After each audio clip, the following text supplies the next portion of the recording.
వాక్య ధ్యానం కొరకు మనందరం మన పరిశుద్ధ గ్రంథమైన బైబిల్లో నుంచి అపోస్తలుడైన పౌలు గారు కొరింథీయులకు రాసిన 2వ పత్రిక 13వ అధ్యాయం 5వ వాక్యాన్ని చదువుకుని ధ్యానం చేద్దాం. మీరు విశ్వాసము గలవారై ఉన్నారో లేదో మిమ్మును మీరే శోధించుకొని చూచుకొనుడి, మిమ్మును మీరే పరీక్షించుకొనుడి. మీరు భ్రష్టులు కాని ఎడల యేసుక్రీస్తు మీలో ఉన్నాడని మిమ్మును గురించి మీరే ఎరుగరా. సో చాలు. అపోస్తలుడైన పౌలు గారు కొరింథు పట్టణములో ఉన్న సంఘానికి ఉపదేశం చేస్తూ ఆ ఉపదేశము యొక్క ముగింపులో ఒక మాటను వాళ్ళకి తెలియపరుస్తున్నాడు. అదేంటంటే, మీరు విశ్వాసము గలవారై ఉన్నారో లేదో మిమ్మును మీరే శోధించుకొని చూచుకోండి, మిమ్మును మీరే పరీక్షించుకోండి. మీరు భ్రష్టులు కాని ఎడల యేసుక్రీస్తు మీలో ఉన్నాడని మిమ్మును గురించి మీరే ఎరుగరా. ఓ విషయాన్ని పరిశీలించుకోమంటున్నాడు, ఓ విషయాన్ని పరీక్షించుకోమంటున్నాడు. అదేంటంటే, మీరు విశ్వాసము గలవారై ఉన్నారో లేదో చూచుకోండి అంటున్నాడు. మన దైనందిన జీవితంలో మనము అనేకమైన విషయాలను పరిశీలించుకుంటూ ఉంటాం, పరీక్షించుకుంటూ ఉంటాం.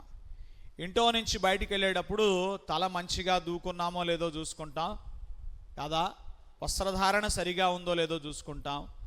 పరీక్షలకు వెళ్ళే పిల్లలు పెన్ను, స్కేలు, అది ఫైనల్ ఎగ్జామ్స్ అయితే హాల్ టికెట్ ఉందో లేదో చూసుకుంటారు. బండి తీస్తూ ఉంటే పెట్రోల్ ఉందో లేదో చూసుకోవడం, బ్రేకులు సరిగా పడుతున్నాయో లేదో చూసుకోవడం, ఇట్లా చెప్పుకుంటూ పోతే రోజువారీ జీవితంలో మనం చాలా విషయాలని పరిశీలించుకుంటూ ఉంటాం, పరీక్షించుకుంటూ ఉంటాం.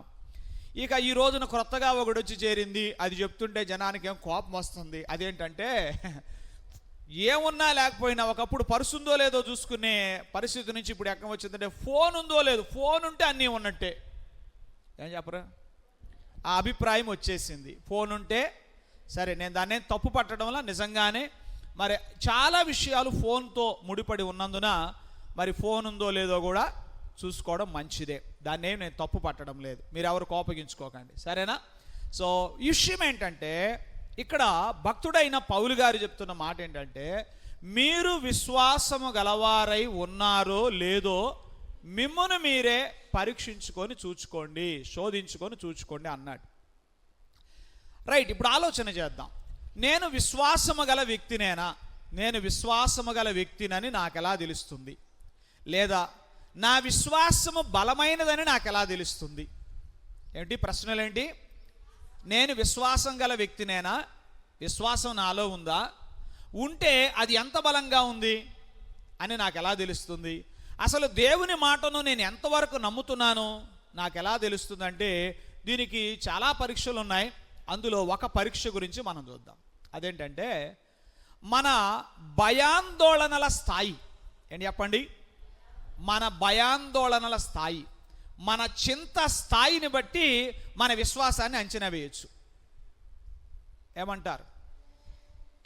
మనలో ఎక్కువగా భయం ఉంది, ఊరికూరికనే భయపడుతున్నాం, చిన్న చిన్న విషయాలుగా భయపడుతున్నాం, అల్పమైన విషయాలకే చింతపడుతున్నాం అంటే మనలో విశ్వాసం ఎంత స్థాయిలో ఉన్నట్టు? బహు కొద్దిగా, ఇంకా చెప్పాలంటే అసలే లేదన్నట్టు. దేన్ని బేస్ చేసుకొని ఈ వాక్యం మనం చూస్తున్నామంటే, యెషయా గ్రంథంలో 28వ అధ్యాయం 16వ వాక్యంలో ఒక మాట ఉంటుంది. అదేంటంటే, విశ్వసించువాడు కలవరపడడు అని. ఒకసారి చూద్దామా? చివరి మాట, ఆ 16వ వచనములో చివరి మాట, విశ్వసించువాడు కలవరపడడు. దాన్ని పెట్టుకోండి. అంటే ఎవరిలోనైతే కలవరం ఉందో వారిలో విశ్వాసము లేనట్లే. విశ్వసించువాడు కలవరపడడు, కలవరపడేవానిలో ఏముండదు? విశ్వాసం. ఇది ఎలా ఉంటుందంటే, వెలుగుంటే చీకటి ఉండదు, అంతే. అలాగే విశ్వాసం ఉంటే ఏముండదు? కలవరం ఉండదు. మీలో కొంతమంది ఫిలాసఫర్లు ఉన్నారని నాకు తెలుసు. ఫిలాసఫర్లు ఏంటంటే, ఓ పక్కన వాక్యం చెబుతూ ఉంటే దీనికి ఎట్టయితే ఎట్టుంటుంది, అట్టయితే ఎట్టుంటుంది అని కొంచెం ఎక్కువ లోతుగా ఆలోచన చేస్తారు. లోతుగా ఆలోచన చేయడం మంచిదే, కానీ మరింత లోతుకు పోవడం, మళ్ళీ తిరిగి రాలేనంత పోవడం కూడా అంత మంచిది కొంచెం విషయాన్ని ఎంతవరకు పరిశీలన అంతవరకు. అయినా సరే మీ తాత్విక జ్ఞానమును బట్టి ఒక మాట మీ ముందు ఉంచదలిచాను. అదేంటంటే, సరే పాస్టర్ గారు, మరి అలాగని ధైర్యం గల వారందరూ విశ్వాసులేనా? నో. ధైర్యం గల వారందరినీ విశ్వాసం గలవారని అందామా? లేదు. ఎందుకంటే ఈ రోజున లోకంలో కొంతమంది భయం లేకుండా హత్యలు చేస్తున్నారు. హత్యలు చేసేవాళ్ళు విశ్వాసం ఉన్నట్ట? భయం లేకుండా దొంగతనం చేస్తున్నారు, వాళ్ళలో విశ్వాసం ఉన్నట్ట? భయం లేకుండా వ్యభిచారపు పనులు చేస్తున్నారు, వాళ్ళలో విశ్వాసం ఉన్నట్ట? చెప్పరేంటండి? టీచర్ గారు మాస్టర్ గారు కొడతారని భయం లేకుండా కాలేజీలకు డుమ్మా కొడుతున్నారు, వాళ్ళలో విశ్వాసం ఉన్నట్ట? నో. గమనించండి, ధైర్యం గలవారందరూ దేవుని యందు విశ్వాసం గలవారని మనము చెప్పలేం. అయితే ఒకటి మాత్రం వాస్తవం, విశ్వాసం గలవారు మాత్రం ధైర్యవంతులై ఉంటారు. ఇంకా చెప్పాలంటే, ఇందాక మనం చెప్పుకున్నామే ఒక లిస్టు ధైర్యవంతులని. వాళ్ళందరి ధైర్యం ఎంతవరకు అంటే, వాళ్ళు ఏం చేస్తున్నారనే విషయం దొరకనంత వరకు ధైర్యవంతులే. ఇక దొరికిన దగ్గర నుంచి వాళ్ళది పిరుకోళ్ళు ఇంకోటి ఉండరు. అవునా కాదా? చంపేటప్పుడు ధైర్యంగా చంపేస్తాడు, తీసుకొచ్చి లోపల పడేసిన తర్వాత ఇక పోలీసు వారు వచ్చి కాళ్ళు ఇరగొడతారు. కాళ్ళు ఇరగొడితే ఇక వాళ్ళ ముందు సినిమా కనపడుతుంటుంది. ఏ సినిమా? ఇక వాళ్ళకి రోడ్డు మీద అడుక్కు తింటే పిక్చర్ కలుగుతూ ఉంటుంది. ఇక వణికిపోతూ ఉంటారు, అంతా తడిచిపోతూ ఉంటుంది. తడిచిపోయి అమ్మో ఏం చేస్తారో. మరి ఏమైంది నాయన నీ ధైర్యం? దొంగోడు దొంగతనం చేసేటప్పుడు ధైర్యంగా చేస్తాడు కదా, దొరకగానే ఏమనిపిస్తుంది? ఇక జీవితంలో ఇట్లాగా భయం ఆవరిస్తుంది. అది పాపిష్టి వారు చేసేటువంటి పని. వాళ్ళ ధైర్యం కొంత మేరకే. కానీ దేవుని యందు విశ్వాసం గలవారు ధైర్యం ఎలా ఉంటుందో చెప్పనా? ఒకసారి మీరు చదివితే అపోస్తల కార్యాలు 4వ అధ్యాయం 13వ వచనములో, వారు పేతురు యోహానుల ధైర్యము చూచినప్పుడు వారు యేసుతో కూడా ఉన్నవారిని గుర్తెరిగిరి అని ఉంది. అంటే దేవుని యందు విశ్వాసం గల వారి ధైర్యము కొంతకాలమే కాదు, వారు ఎల్లకాలము ధైర్యవంతులుగా ఉంటారు. దేవునికి స్తోత్రం కలుగునుగాక. హల్లెలూయా. సో ఇప్పుడు పౌలు గారు ఎలాంటి విశ్వాసం గురించి మాట్లాడుతున్నాడు అంటే, దేవుని యందు విశ్వాసం. సో మీరు విశ్వాసము గలవారై ఉన్నారో లేదో మిమ్మును మీరే శోధించుకొని చూచుకొనుడి అని అన్నారు. క్రమక్రమంగా ఒక్కొక్క వాక్య భాగాన్ని మనం చూస్తూ ఈ విషయాన్ని మరింతగా మనము విశదపరుచుకుందాం. నెహెమ్యా గ్రంథం 6వ అధ్యాయం 13వ వాక్యాన్ని మనం చూద్దాం. నెహెమ్యా గ్రంథము 6వ అధ్యాయం 13వ వాక్యం. అక్కడ మనం చదివితే, అమ్మా, ఇందువలన నాకు భయము పుట్టగా నేను అతడు చెప్పినట్లు చేసి పాపములో పడుదునని అనుకుని నా మీద నింద మోపునట్లుగా ఇందును గూర్చి చెడు వార్త పుట్టించుటకు, నన్ను గూర్చి చెడు వార్త పుట్టించుటకు వారతనికి లంచమిచ్చినందున చదవండి. నా దేవా, వారి క్రియలను బట్టి టోబియాను సన్బల్లటును నన్ను భయపెట్టవలెనని కనిపెట్టి ఉన్న ప్రవక్తలను నోవద్య అను ప్రవక్తుడిని జ్ఞాపకము చేసుకొనుమన్నాడు. చాలండి, మనం చదివిన వాక్యాన్ని గమనిస్తే, ఇందువలన నాకు భయము పుట్టగా నేను అతడు చెప్పినట్లు చేసి పాపములో పడుదునని అనుకుని. ఎవరు మాట్లాడుతున్నారు ఈ మాటలు? నెహెమ్యా. నెహెమ్యా విషయములో ఆయన విరోధులు ఒక కుట్ర చేశారు. ఏమిటా కుట్ర అంటే, ఎట్లాగైనా నెహెమ్యాను భయపెట్టాలి. ఆ భయములో ఆయన ఓ పని చేస్తాడు, ఓ పాపం చేస్తాడు. సో నెహెమ్యా మాటలను బట్టి మనకు అర్థమవుతుందంటే, భయము మనల్ని ఏం చేస్తుంది? పాపములో పడేస్తుంది. ఏంటి? భయము మనల్ని ఏం చేస్తుంది? పాపములో పడేస్తుంది. ఇందువలన నాకు భయము పుట్టగా నేను అతడు చెప్పినట్లు చేసి పాపములో పడుదునని అనుకుని నా మీద నిందమోపునట్లుగా నన్ను గూర్చి చెడు వార్త పుట్టించుటకు వారతనికి లంచమిచ్చియుండిరి.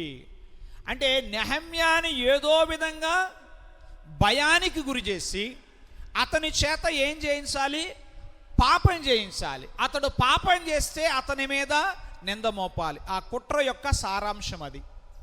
నెహమ్యాకు భయం కలిగించాలి. చెప్పండి. ఆ భయములో అతని చేత పాపం చేయించాలి. ఆ పాపం చేసినప్పుడు అతని మీద నింద మోపాలి. ఇది ప్రణాళిక యొక్క సారాంశం. కానీ నెహమ్యా ఏమంటున్నాడు? భయపడుతున్నాడా? నెహమ్యా భయపడుతున్నాడా?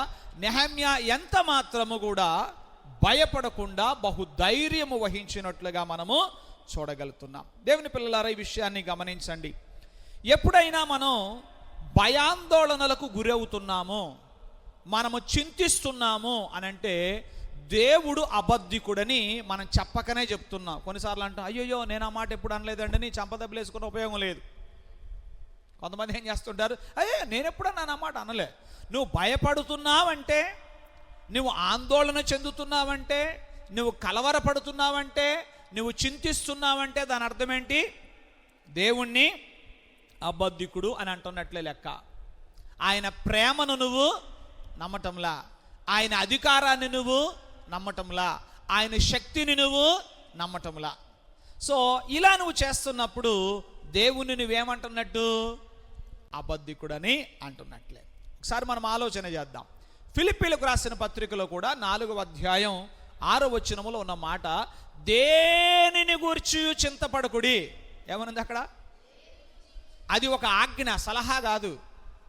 అదేం కాదు, సలహా కాదు. అదేమిటి? ఆజ్ఞ.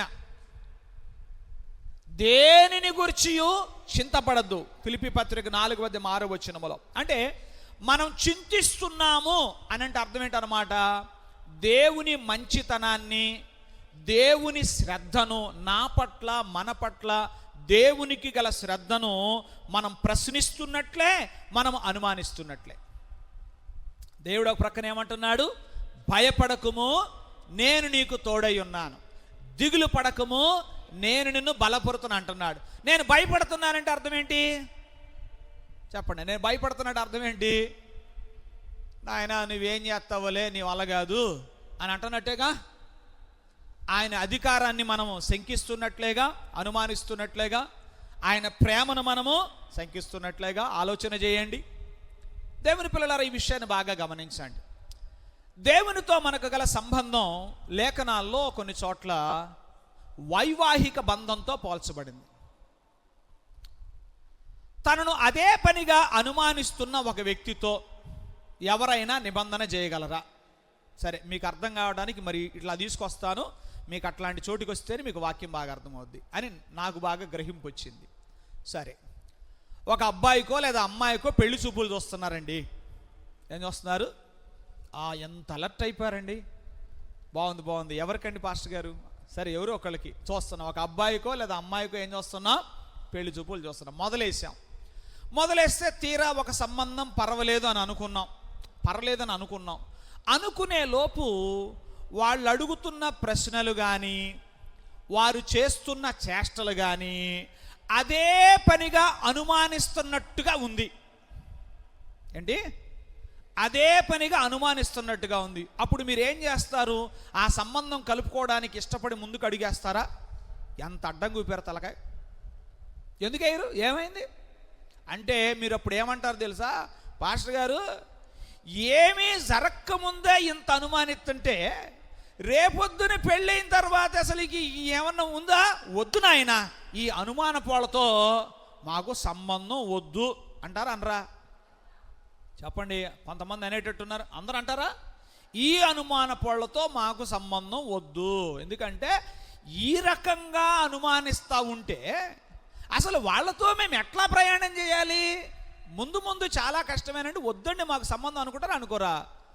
ఓకేనా? ఇప్పుడు మీరు నేను మనం గనక దేవుని అదే పనిగా అనుమానిస్తుంటే ఆయనకు మన పట్ల గల శ్రద్ధని, ఆయనకు మన పట్ల గల ప్రేమని, ఆయన మనకిచ్చిన వాగ్దానాల్ని, ఆయన మనతో ఉంటానన్న ఆయన సన్నిధిని గురించి మనం అదే పనిగా అనుమానిస్తూ ఉంటే ఆయన మనతో నిబంధన సంబంధంలోనికి వస్తాడా? ఆ కవనెంట్ రిలేషన్షిప్ దేవునికి మనకు ఏర్పడుతుందా? ఏర్పడదు. ఎందుకని? ఇందాక నేను చెప్పిన మాటను బేస్ చేసుకొని ఆలోచన చేస్తే ఆయన మనతో నిబంధన సంబంధంలోనికి రాడు. ఎందుకు? ఈ అనుమానించే వాళ్ళతో. అందుకనే గమనించండి, విశ్వాస మూలము కానిది ఏదో అది పాపము అని దేవుని వాక్యము స్పష్టంగా సెలవిస్తుంది. కాబట్టి మనం ఏం చేయాలంటే ఆయన ప్రేమను నమ్మాలి. మన పట్ల ఆయనకు గల ప్రేమను మనము నమ్మాలి. మన పట్ల ఆయనకు గల శ్రద్ధను నమ్మాలి. ఆయన సార్వభౌమాధికారాన్ని మనము విశ్వసించాలి. అందుకనే ఇక్కడ నెహమ్యా ఏమంటున్నాడు? నేను భయపడను. నెహమ్యా ఒక పని మీద ఉన్నట్లుగా మీకు తెలుసు. అదేమిటంటే నెహమ్యా ఆయన ఒక మంచి ఉద్యోగస్తుడిగా ఉన్నాడు. పర్షియాలో, పారసీక సామ్రాజ్యములో ఆయన ఒక మంచి ఉద్యోగస్తుడిగా ఉన్నాడు. అయితే ఉద్యోగస్తుడిగా ఉన్నటువంటి ఆ సమయంలో ఆయనకు ఒక వార్త వచ్చింది. అదేంటంటే ఆయన పూర్వీకుల స్థలమైనటువంటి యెరూషలేము ప్రాకారములు లేనిదిగా ఉన్నప్పుడు దాని విషయమై ఆలోచన కలిగి దేవుని మీద భారం వేసి ఒక పెద్ద పనిని, ఏంటి చెప్పండి, ఒక గొప్ప పనిని తన భుజానికి ఎత్తుకున్నాడు, లేదా తన నెత్తికెత్తుకున్నాడు. దేవుని మీద భారం వేసి తన శక్తి తన సామర్థ్యం కాదు, పని ప్రారంభించాడు. పని ప్రారంభిస్తూ వెళుతుంటే పని చక్కగా జరుగుతుంది, పని బాగా జరుగుతుంది. శత్రువులు గమనించారు. గమనించి ఏం చేశారంటే ఎలాగైనా నెహమ్యా తన పనిలో ముందుకెళ్లకుండా ఆపాలి. మీరు కూడా చూడండి, ఏదైనా ఒక విషయంలో మంచిగా వర్ధిల్లుతూ ఉన్నారనుకోండి, మిమ్మల్ని ఎలాగైనా వెనక్కి లాగడానికి, మిమ్మల్ని ఎలాగైనా పడగొట్టడానికి కొంతమంది ఖచ్చితంగా కనిపెట్టుకుంటారు. అలాగే నెహమ్యా కొరకు కనిపెట్టుకున్నారు. వాళ్ళు వచ్చి ఏం చేశారంటే నెహమ్యాతో ఒక మాట అన్నారు. 10వ వచనం చదవండి, 6వ అధ్యాయం 10వ వచనం. అటు తరువాత మెహేతబేలునకు పుట్టిన దెలయ్యా కుమారుడైన షమయా యొక్క ఇంటికి వచ్చాను. అతడు బయటికి రాకుండా నిర్బంధింపబడ్డాడు. అతడు రాత్రికాలమందు నిన్ను చంపుటకు వారు వచ్చేదురు గనక దేవుని మందిర గర్భాలయములోనికి పోయి మనము పోయి తలుపులు వేసుకున్నదము రండిని చెప్పగా, నేను నా వంటి వాడు పారిపోవచ్చునా? ఇంత వాడనైన నేను నా ప్రాణాన్ని రక్షించుకొనుటకైనను గర్భాలయమున ప్రవేశింపవచ్చునా? నేను అందులో ప్రవేశింపనంటిని. అంటే నెహమ్యాతో ఏ విధంగానైనా అతన్ని భయాందోళన గురి చేసి దేవుని వాక్యమును మీరి ప్రవర్తించేలాగా నెహమ్యాను శోధించాలని వాళ్ళు ట్రై చేశారు. కానీ నెహమ్యా ఏమన్నాడు? ఎక్కడికి వెళ్ళాడు? గర్భాలయంలోనికి ఎవరు వెళతారు? యాజకులు వెళతారు. యాజకులు. ఆ సంగతి నెహమ్యా కూడా తెలుసు. అయితే వాళ్ళు ఏం చేస్తున్నారంటే ఎలాగైనా నెహమ్యాని ఆందోళనకు గురి చేసి భయానికి గురి చేసి ఏం చేయాలి? గర్భాలయంలోకి నెట్టాలి. ఆయనప్పుడు అలా పోగానే ఇదిగో దేవుని వాక్యాన్ని మీరి ప్రవర్తించాడని ఆయన మీద నింద మోపాలి. ఇది వాళ్ళు ప్లాన్ చేశారు. కానీ నెహమ్యా కొంచెమైనను భయానికి గురి కాలేదు. కొన్నిసార్లు మనకి ఇలాంటి భయాలను మనలో చొప్పించడానికి దుష్టుడు ప్రయత్నం చేస్తాడు. ఇదిగో ఆదివారం చెప్తున్నా గనక రాకపోతే పలానా క్యాన్సిల్, భయం. ఏం చేస్తాం? దాసోహం, లేకపోతే ఇంకొకటి దాసోహం, ఇంకొకటి ఏమైపోతాం? భయమునకు గురై మనం అనేకమైన విషయాల్లో ఏమైపోతామంటే సాగిలి పడిపోతాం.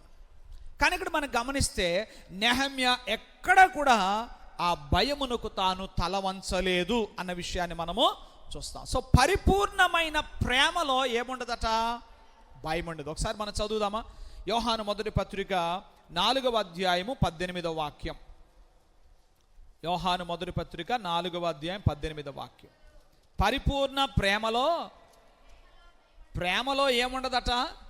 భయం ఉండదు. అంటే గమనించండి, దేవుని మనం ప్రేమించినప్పుడు మనం ఏ విధమైన భయానికి గురిగాం?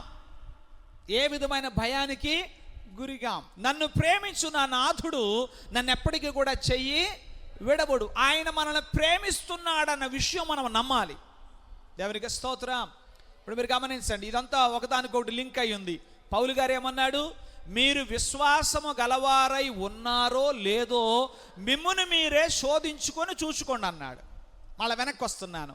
నాలో విశ్వాసం ఉన్నది లేనిది నాకు ఎలా తెలుస్తుంది అంటే, నేను ఈ లోకమందు ఏ విధమైన భయమునకు, ఆందోళనకు, చింతకు గురి కాకుండా ఉండటమే నాలో విశ్వాసం ఉన్నది అనడానికి రుజువు. దేవునికి స్తోత్రం. హల్లెలూయా. సో ఇప్పుడు నెహమ్యా ఏమవ్వలేదు? భయానికి గురికాల. అంటే ఆయనలో ఏముంది? విశ్వాసం ఉంది. దేవునికి స్తోత్రం. తాను దేవుని పని మీద ఉన్నాడని, దేవుని పని మీద ఉన్న తనకు చెప్పండి ఆయన కాపుదల ఉంటదని తాను దృఢంగా నమ్మాడు. అలాగే అపోస్తలులు వాళ్ళు కూడా చక్కగా నమ్మారు. ఏం నమ్మారు వాళ్ళు? మేము దేవుని పని మీద ఉన్నాం, ఆయన కాపుదల మాకు ఉంటుంది అని వాళ్ళు నమ్మారు. అందుకనే వాళ్ళు ధైర్యంగా ఏం చేస్తున్నారు? వదిలేస్తున్నారు. ఇవాళ మనకి ఎవరికైనా ఒక మాట ప్రభువుని గురించి చెప్పాలంటే భయం. అలా భయపడుతున్నామంటే అర్థం ఏంటి? మొదలు అసలు మనలో విశ్వాసం లేదు. లేదు. మన పట్ల ఆయనకు గల శ్రద్ధను మనం ఏం చేస్తున్నాం? శంకిస్తున్నాం. కనుక దేవుని పిల్లలారా, ఈ విషయంలో మనం మెరుగుపడాలి. ఒకసారి చూద్దాం యోహాను సువార్త 15వ అధ్యాయం 13వ వాక్యం, అలాగే 17వ అధ్యాయం 23వ వాక్యాన్ని మనం చూద్దాం. యోహాను సువార్త 15వ అధ్యాయం. తన స్నేహితుల కొరకు తన ప్రాణం పెట్టువానికంటే ఎక్కువైన ప్రేమ గలవాడు ఎవరున్నారు? అలాగే 17వ అధ్యాయం 23వ వాక్యం, వారి యందు నేనును నా యందు నీవును ఉండుట వలన వారు సంపూర్ణులుగా చేయబడి ఏకముగా ఉన్నందున నీవు నన్ను పంపితివనియు నీవు నన్ను ప్రేమించినట్టే వారిని కూడా ప్రేమించితివనియు. ఎవరు తెలుసుకోవాలట? లోకము తెలుసుకొనున్నట్లు నాకు అనుగ్రహించిన మహిమను. రైట్, గమనించండి.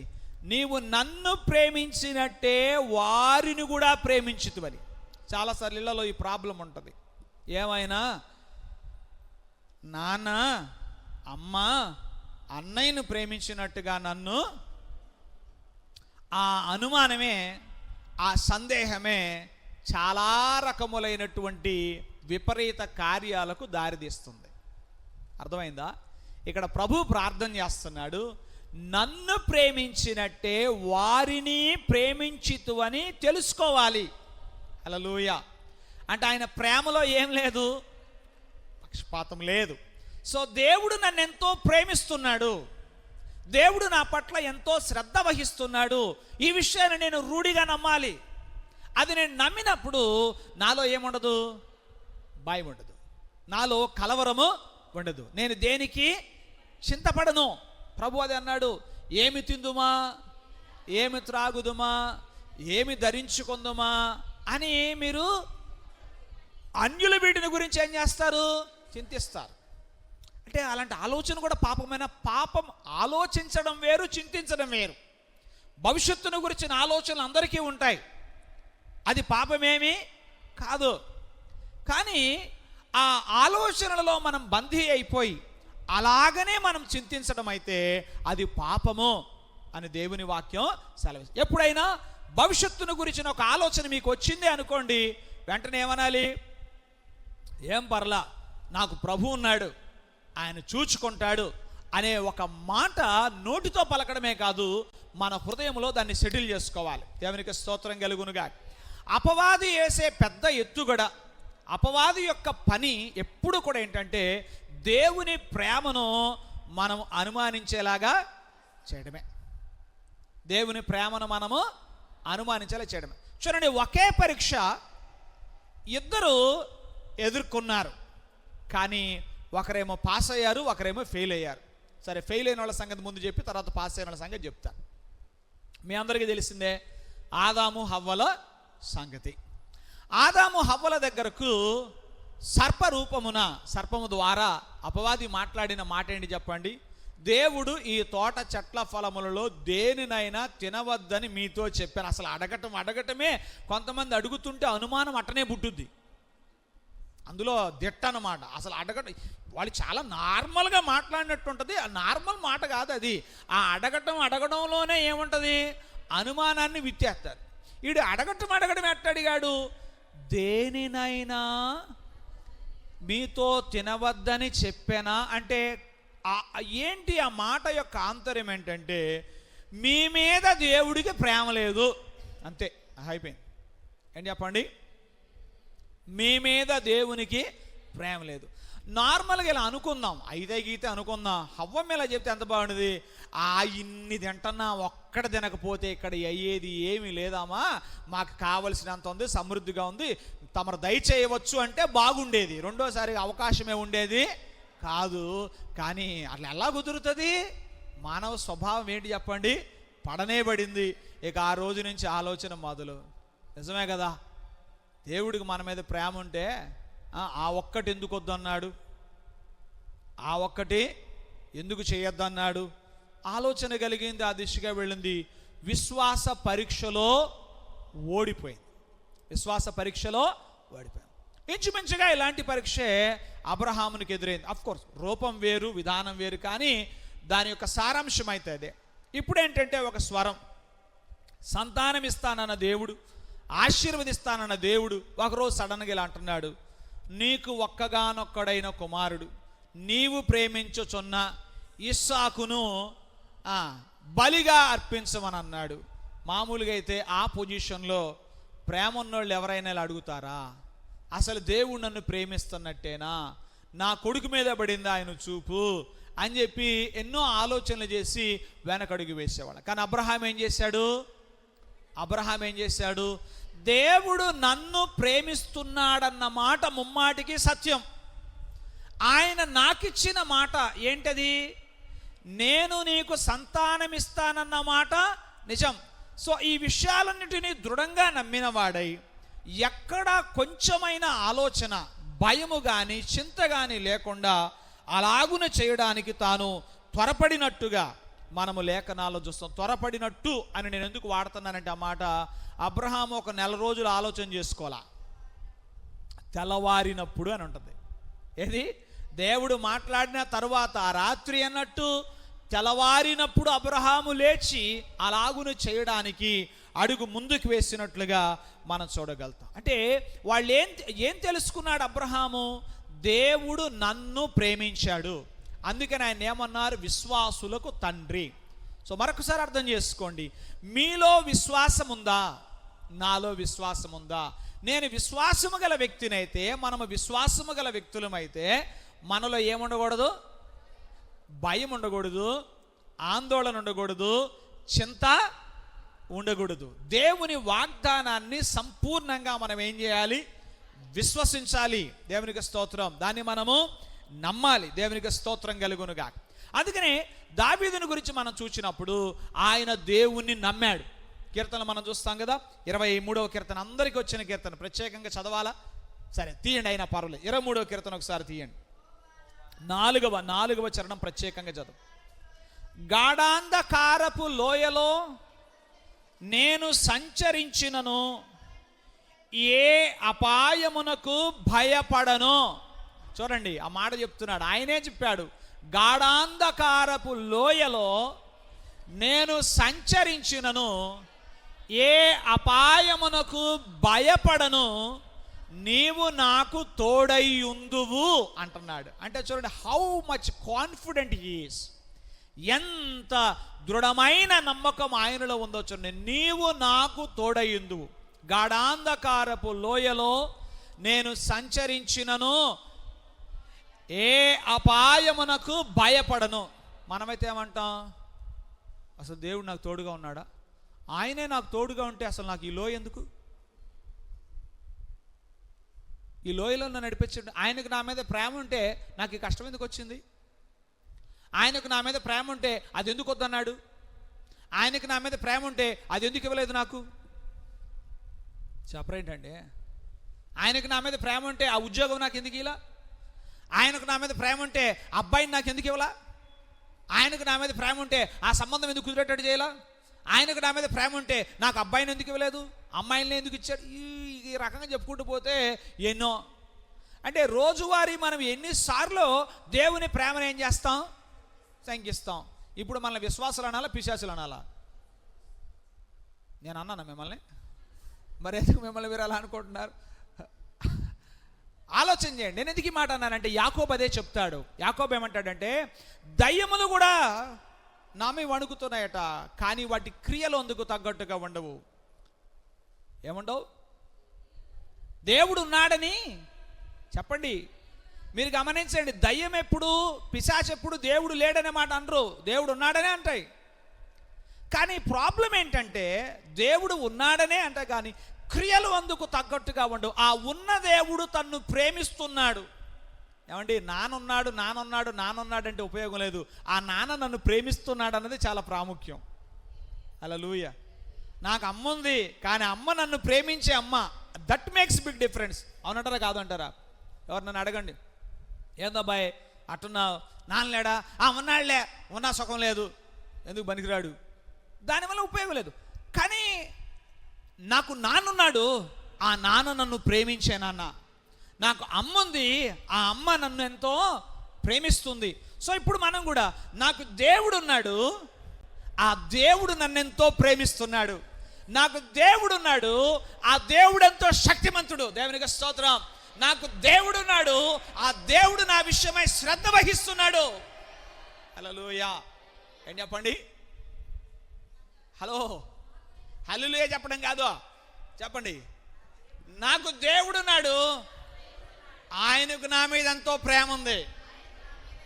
నాకు దేవుడు ఉన్నాడు, ఆయన ఎంతో శక్తిమంతుడు. నాకు దేవుడు ఉన్నాడు, ఆయనకు నా పట్ల ఎంతో శ్రద్ధ ఉంది. కాబట్టి భయం లేదు, చింత లేదు, భయము లేదు, దిగులు లేదు. జీవిత యాత్రలో భయము లేదు, దిగులు లేదు. జీవిత యాత్రలో ఓ యేసు ప్రభువు మనతో నుండ భయము లేదుగా. యేసు ప్రభువు మనతో నుండ భయము లేదుగా. ఆహా, భయము లేదు, దిగులు లేదు. జీవిత యాత్రలో భయము లేదు, దిగులు లేదు. జీవిత యాత్రలో యేసు ప్రభువు మనతో నుండ భయము లేదుగా. యేసు ప్రభు మనతో నుండ భయము లేదుగా. హల్లెలూయా. చెప్తారా ఈ మాట? ఆయన ఏమంటున్నాడు? గాఢాంధకారపు లోయలో నేను సంచరించినను ఏ అపాయమునకు భయపడను. అంతేగాని దేవుడు నన్ను ప్రేమిస్తున్నాడా, మరెందుకు నన్ను ఎట్లాంటి దానిలో నెట్టాడు, ఎట్లాంటి దానిలో. కొన్నిసార్లు మనం ఎలా ఫీల్ అవుతామంటే, దేవుడు మనల్ని చెరువులో దోసినట్టు, దేవుడు మనల్ని అగ్ని గుండములోనికి పెట్టి బలంగా నెట్టేసినట్టు, మనల్ని తొక్కేస్తున్నట్టు. ఇట్లాంటి అనుభూతులు ఎందుకు కలుగుతున్నాయి అంటే, నీవు ఆయన ప్రేమను శంకిస్తున్నావు. నీవు ఆయన ప్రేమను శంకిస్తుంటే ఆయన నీతో నిబంధన సంబంధములోనికి రాలేడు. You cannot enter in to the covenant relationship with God. దేవునితో నిబంధన సంబంధములోనికి మనం రావాలి అని అంటే ఆయన ప్రేమను మనం నమ్మాలి. దేవునికి స్తోత్రం. హల్లెలూయా. ఆయనకు నీ పట్ల గల శ్రద్ధను నీవు నమ్మాలి. సో దావీదు దాన్ని నమ్మాడు. హల్లెలూయా. నెహమ్యా దాన్ని నమ్మాడు గనుకనే నేను భయపడను అంటున్నాడు. హల్లెలూయా. నేను భయపడను. నేను భయపడి 2 వారాల క్రితమే మీకు వాక్యం చెప్పాను, జ్ఞాపకం ఉందా?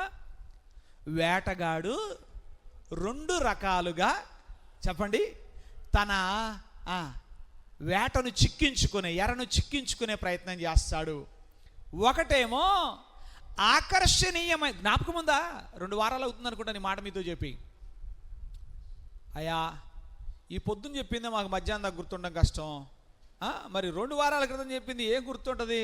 ఇట్లాంటి ఉండకూడదనే కాస్త ఏదో ఆ యూట్యూబ్ వీడియోలు, ఆ ప్రయాస ఈ ప్రయాస, ఇవన్నీ దేనికి? నన్ను నేను చూపించుకోవడానికి కాదు. దేవుడి మాటలు కాస్త మరలా జ్ఞాపకం చేసుకోవాలన్న తాత్పర్యమే తప్ప ఇంకొక ఉద్దేశం లేదు. వందనాలు అందరికీ. దేవునికి స్తోత్రం.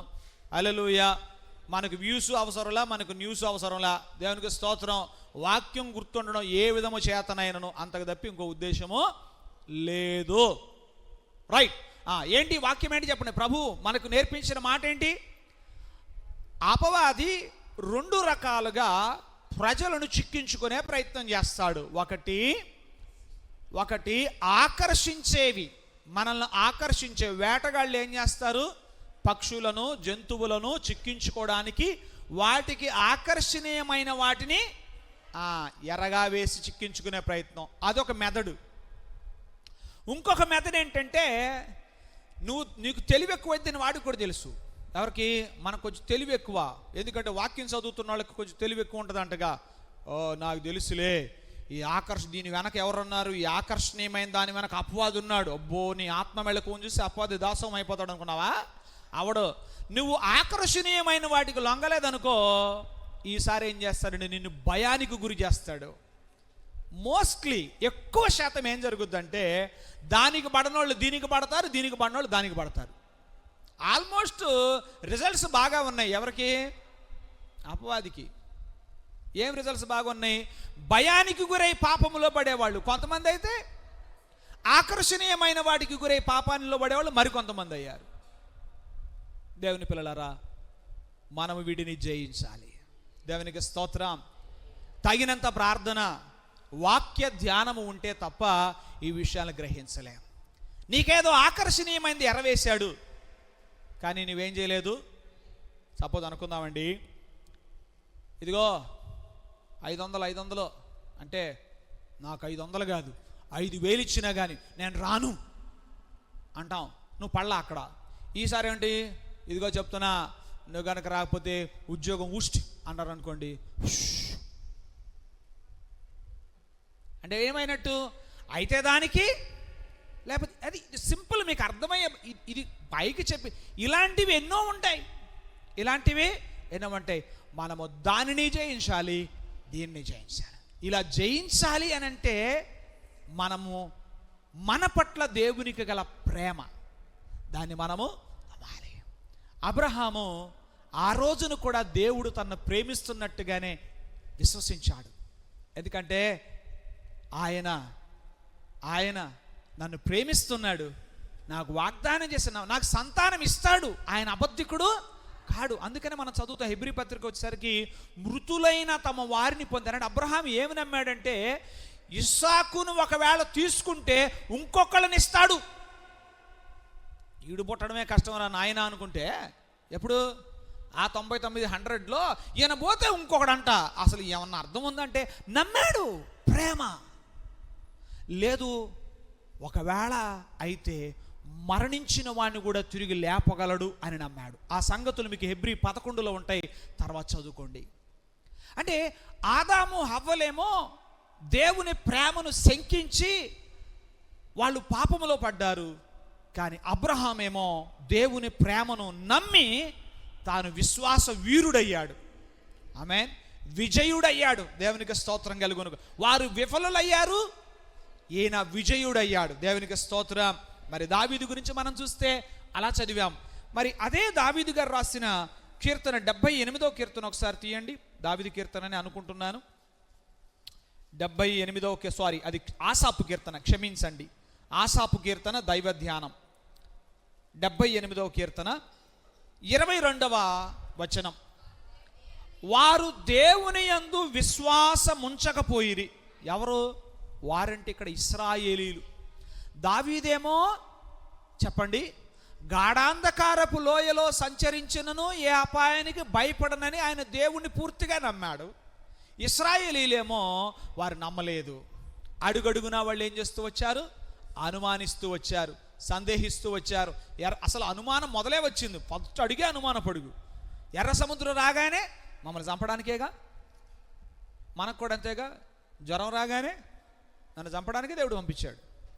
దేని పంపించాడు? ఇది నేను చంపుదామని. ఆయనకి అదే పని, ఇంక వేరే పనేముంది?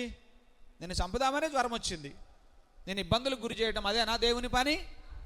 సో వీళ్ళు ఏమంటున్నారు? ఎర్ర సముద్రం దగ్గరకు రాగానే మమ్మల్ని చంపడానికి దేవుడు ఇక్కడ తీసుకొచ్చాడు అంటున్నారండి. వారు దేవుని యందు విశ్వాసముంచకపోయిరి. అలాగే అమాలేకులతో యుద్ధం వస్తే మళ్ళీ అదే మాట. చదువుదామా? నిర్గమకాండం 17వ అధ్యాయం 7వ వాక్యం. నిర్గమకాండము 17వ అధ్యాయం 7వ వాక్యం.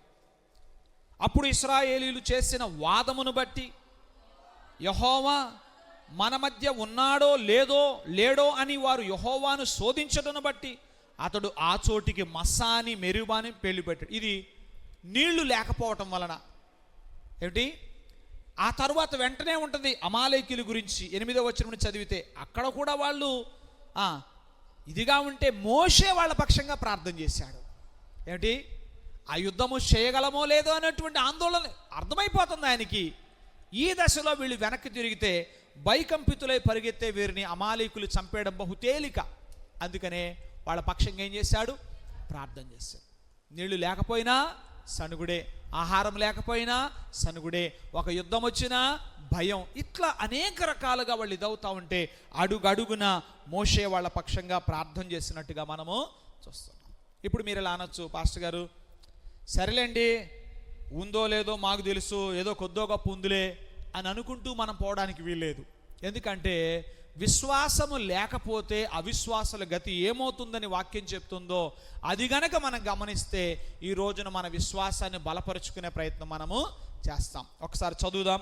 ప్రకటన గ్రంథం 21వ అధ్యాయం 8వ వాక్యం. ప్రకటన గ్రంథం 21వ అధ్యాయం 8వ వాక్యం. పిరికి వారును అవిశ్వాసులను అసఖ్యులను నరహంతకులను వ్యభిచారులను మాంత్రికులను విగ్రహారాధకులను అబద్ధికులందరూ అగ్నిగంధకములతో మండు గుండములో పాలు పొందుదురు, ఇది 2వ మరణము అనుంది. ఆ లిస్టు పక్కనేముంది చూడండి. నరహంతకులంట, అంటే అవిశ్వాసుల్ని ఎవరి ప్రక్కన కూర్చోబెడుతున్నాడు చెప్పండి? అవిశ్వాసుల్ని ఎవరి ప్రక్కన కూర్చోబెడుతున్నాడు? నరహంతకుల ప్రక్కన, వ్యభిచారుల ప్రక్కన, మాంత్రికుల ప్రక్కన, విగ్రహారాధికుల పక్కన, అబద్ధికులు అందరి ప్రక్కన కూర్చుండబెట్టినట్టేగా వరుస. ఆ సెట్ అలానే ఉందిగా. అవన్నీ మనం ఏం చేస్తాం? బే మేము అలా కాదు అంటాం. మరి నువ్వు అవిశ్వాసివైతే, నీలో విశ్వాసము లేకపోతే ఆ కేటగిరీలో, ఆ వర్గములోనికి వెళ్ళిపోవాల్సి వస్తుంది, నిత్య నరకమునకు గురి కావాల్సి వస్తుంది. కనుక ఈ ఉదయకాలం ఒక పరిశీలన చేసుకుందాం. అదేంటంటే, నేను విశ్వాసము గల వ్యక్తినేనా? ఇలా అనుకోబాకండి, నేను ఆదివారం మందిరానికి వస్తున్నాను కాబట్టి విశ్వాసినని, బైబిల్ పట్టుకున్నాను కాబట్టి విశ్వాసినని మనము అనుకోవాల్సిన అవసరము లేదు. నీవు నీలో విశ్వాసము ఉన్నదో లేదో తెలిపేటువంటి ఒక రుజువు, ఒక పరీక్ష ఏంటంటే, నా యొక్క భయాందోళనలు, చింత స్థాయి ఎలా ఉంది? అది నల్లిఫై అవ్వాలి. నల్లిఫై అంటే అది 0 అవ్వాలి. ఏ 0 అవ్వాలి? భయము 0, చింత 0. దేవునికి స్తోత్రం. అప్పుడు నాలో విశ్వాసం ఎలా ఉన్నట్టు? అది నిల్ అవ్వాలి, ఇది ఫుల్ అవ్వాలి. ఇది ఫుల్ అవ్వాలంటే ఏమవ్వాలి? అది నిల్ చూపించాలి. ఏది నిల్ చూపించాలి? ఇప్పుడు అంతే కదండి. ఒక అకౌంట్లో డబ్బులు బాగా ఫుల్గా ఉండాలంటే ఈ అకౌంట్లో ఏమవ్వాలి? అది ఖాళీ అవ్వాలి. సో ఏ అకౌంట్లో ఉండకూడదు చెప్పండి? మనకు 2 అకౌంట్లు ఉన్నాయి. ఒక అకౌంట్ ఏంటి? భయము. ఇంకో అకౌంట్ పేరేంటి? విశ్వాసము. భయము అనే అకౌంట్లో పాయింట్లన్నీ ఎంత ఉండాలి? 0 ఉండాలి. విశ్వాసం అనే దాన్ని ఎలా ఉండాలి? ఫుల్గా ఉండాలి. దేవునికి స్తోత్రం కలుగునుగా. హల్లెలూయా. అంటే అర్థమవుతుందని ఆ భాషలో చెప్పి, అంతే తప్ప భయం అనే అకౌంట్ ఉండదు. విశ్వాసం అంటే అర్థం కావడం కోసం అంతే.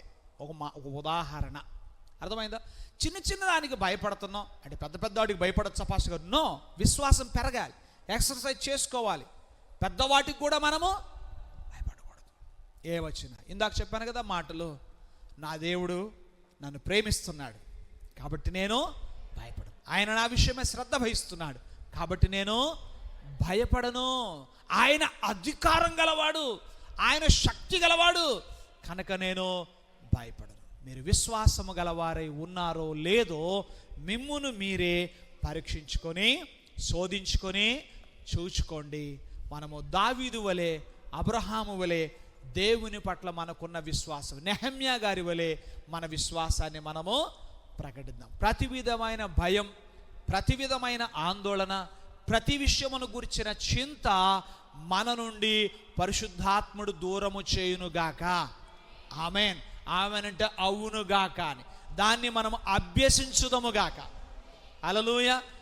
మళ్ళీ అనకూడదు, పాస్టర్ గారు ఏమోనండి మందిరంలో ఉన్నంతసేపు ధైర్యంగా ఉన్నట్టుందండి, బయటికి వెళితేనేమో భయం వచ్చేది. అంటే నువ్వు ఒక విషయంలో నమ్మడం ఫెయిల్ అయ్యావు. అంటే మందిరంలోని దేవుడు ఉన్నాడా? ఆయన ఎక్కడ అంటున్నాడు? గాఢాంధకారపు లోయలో. అంటే వాట్ డేవిడ్ బిలీవ్డ్, దావీదు ఏమి నమ్మాడు? గాఢాంధకారపు లోయలో కూడా దేవుడు నాకు తోడుగా ఉన్నాడు. అదే కన్నాడు, గాఢాంధకారపు లోయలో నేను సంచరించినను భయపడను, నీవు నాకు తోడై ఉందువు. అంటే దేవుడు మందిరములోనే కాదు, ఆయన మందిరము నుండి మీరు బయటకు వెళుతున్నప్పుడు కూడా ఆయన మీతో ఉన్నాడు. మీ వర్క్ ప్లేస్కి ఆయన మీతో వస్తున్నాడు. మీ ఆఫీసర్ గారి ఎదుట మీరు నిలబడినప్పుడు ఆయన మీతో కూడా వచ్చువాడు. ఆయన అదే చెప్తున్నాడు, నీతో కూడా వచ్చువాడు నీ దేవుడైనా. ఆపరేషన్ థియేటర్ పాస్టర్ గారు మీరు నాతో రండి కాదు, పాస్టర్ గారు ఆపరేషన్ థియేటర్లకు అవసరం లేదు, అక్కడ నీ దేవుడు నీతో కూడా. పాస్టర్ గారు రాలేకపోవచ్చు, ఏమవుతారు పాస్టర్ గారు? సరే ఒకే రోజు 4 ఆపరేషన్లు ఉంటాడా పాస్టర్ గారు? పిచ్చి మాటలు ఇవన్నీ. నో, ఎవరైనా సరే అమ్మ ఉంటుందా? సపోజ్ నువ్వు అమ్మకి ఇద్దరు కొడుకులు ఒకే రోజు ఆపరేషన్ పడింది, ఉంటుందా? ఉండదు. ఒకవేళ పొరపాటున ఒకడు కొడుకు దగ్గర ఉంది అనుకుందాం, ఇక రెండో వాడు అదే ఆలోచన, అమ్మకి నా మీద ప్రేమ లేదు. కానీ దేవుడు అలా కాదు, నీవు నా తోడుగా ఉన్నావు. హల్లెలూయా. ప్రార్థన చేసుకుందాం, అందరూ తలలు వంచండి. మన సహోదరులు ప్రదీప్ గారు వేదిక మీదకి వస్తారు, ప్రార్థన చేస్తారు. అందరం కూడా ప్రార్థనలో ఏకీభవిద్దామండి. తలలు వంచండి, కన్నులు పోయండి, ప్రార్థనలో ఏకీభవిద్దాం. స్తోత్రం. అందరూ కూడా ప్రార్థనాపూర్వకంగా ఉండాలి. ప్రార్థన చేసుకుందాం. నా భయమే పోయేనే, నా భారము తీరేనే, నా భయమే పోయేనే,